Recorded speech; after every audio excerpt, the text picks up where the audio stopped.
Hey guys, so the Corolla is in storage. I have picked up a new daily because driving stick shift in Denver is hell on earth. Cannot express that enough.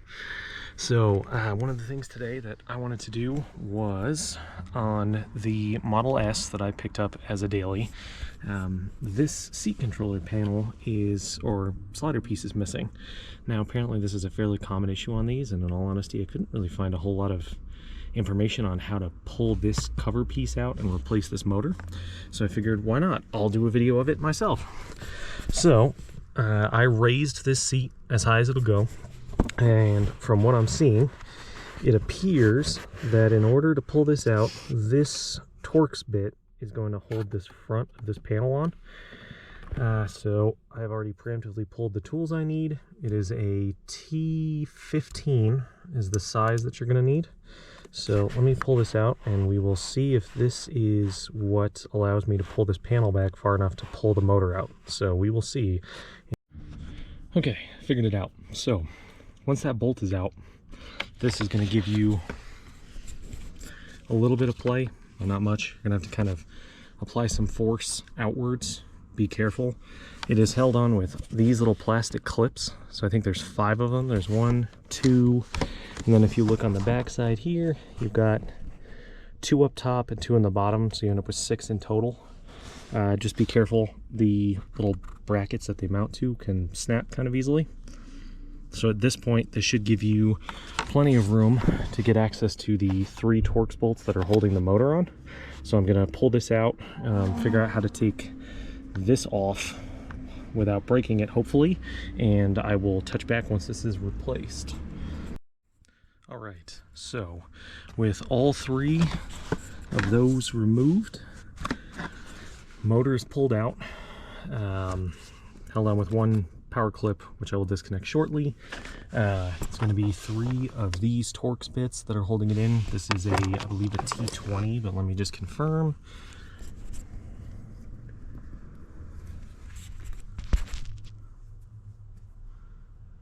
Yes.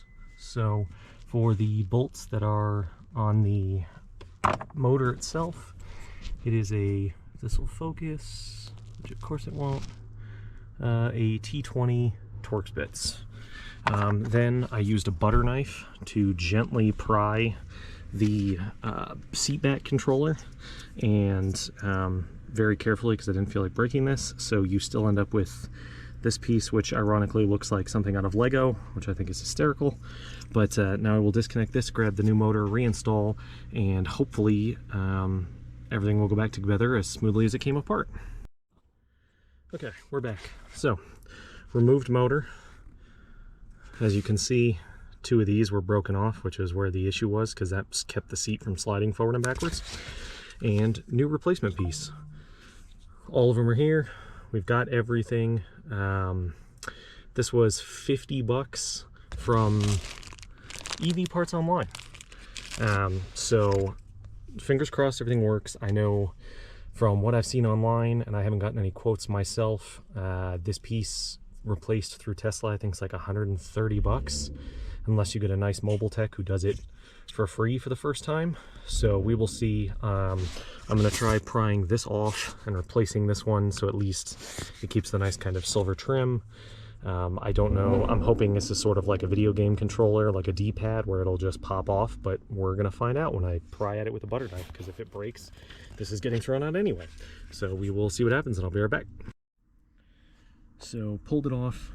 It appears it is removable.